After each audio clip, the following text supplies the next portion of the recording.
Hi, I'm Lisa Cherivtch. And you come from? I come from Chicago. Chicago. Uh-huh. And I teach at Oakton College. Actually, it's in Des Plaines, not right next to Chicago. And you live in the center or outside? I live in a suburb right next to the first suburb, just west of the city, in a suburb called Oak Park. It's where Ernest Hemingway and Frank Lloyd Wright are from. I have been working with Nova College for something like 5 years. We made this collaboration because through our community college system, there's money allocated for professors, full and part-time professors, to make an exchange where they come for 2 weeks and stay in a country, stay with a host, and then in the next semester, the host comes to Chicago. And in this case, Marcel Toussaint, who is a teacher here, and one of my colleagues, Phil Prale, did the interchange. And Phil has a background in education, and Marcel is a technical person. And somehow the two of them got talking, and they said we should make a collaboration. And they decided that our students, the Oakton students and the Nova College students, would work on a 3D printing project. So it started with creating a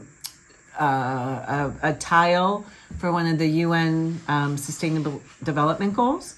So the students had to pick their goal and then decide how they wanted to show it on the tile. And they would print on each other's printers. I got involved because I teach international business, and there were some miscommunications between the Dutch students and the U.S. students. So my students, because they were studying global business and about culture, they basically came in and acted as consultants, trying to bring the two groups closer together. And from that moment, I fell in love with the project. And so even though Oakton took a little bit of a break in terms of our students collaborating, we're doing it again, but this time it's in graphic design. I stayed on as part of the core team where we meet every month to talk about how we're going to basically continue the program and make it bigger. So the program started with Nova and Oakton, and now we have, 6 or 7 schools.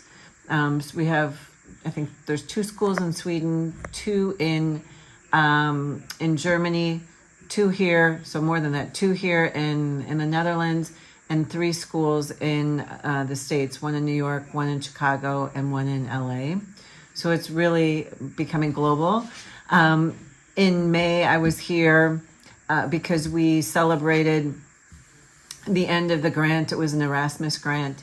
And so the students came and they did a little presentation along the river down in the city center, where they had the One for All statue, and we ended up putting the statue for the celebration at the Museum of Science. I can't remember what it's called off the top of my head. And we celebrated not just the technical piece, but also the soft skills piece, where students from these different countries who speak different languages are working on the same project. And here in Europe, they're able to do what we call a carousel, and they go from one school to the other. So the Dutch students might go to Germany, and then the German students go to Sweden. And it was really cool to see that when we came together for the celebration, that they already knew each other because they've been working together, right? And there really was this sense of camaraderie.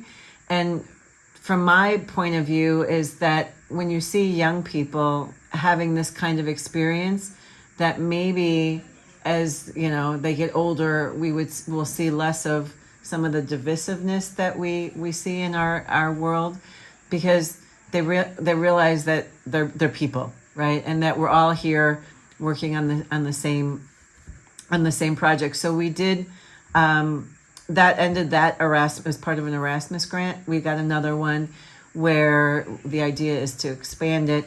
And now, as part of this new funding, Erasmus has decided that up to 20% of the funding can go to schools outside of the EU.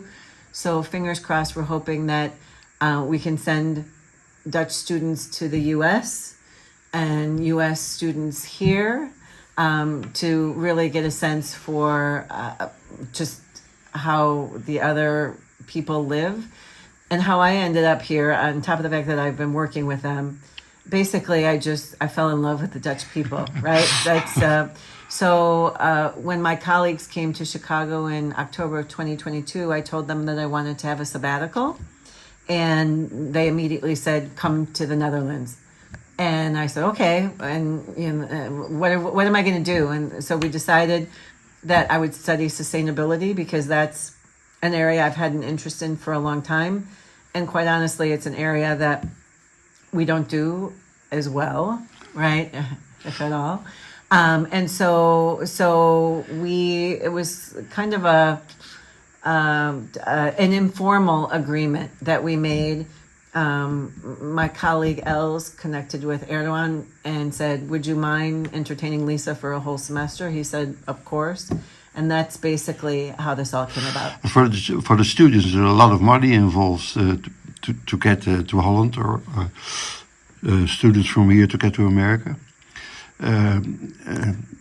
Where does the money come from to make that possible? Well, the money has been allocated as part of the grant, the Erasmus grant. So, in fact, when I was in one of the workshops or the sessions, we were talking to somebody who was a current student and asking her if she had an interest to come study at Oakton for 2 weeks. And of course, I could go to America. And so that is the goal, is to try to get the funding so that any student who has an interest in, coming here or going abroad, that they have that opportunity.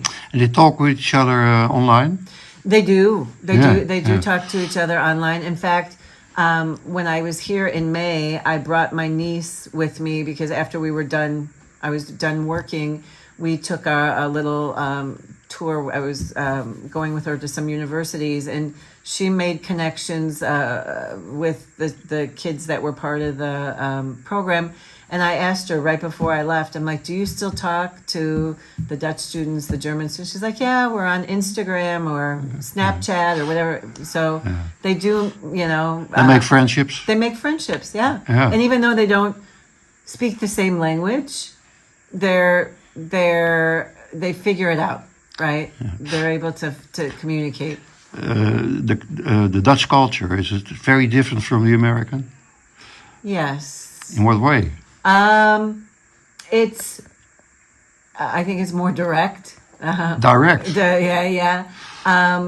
There's no question what's going on. I think in the U.S. maybe it's a little bit more subtle, but I like the directness. I think there's a lot of similarities, and we get down to business. We were in a meeting the other day, and Erdogan had the agenda, and at the end he had the recap, and it's very similar to what we would see in the U.S. Here's the agenda, here's the recap, what are you doing?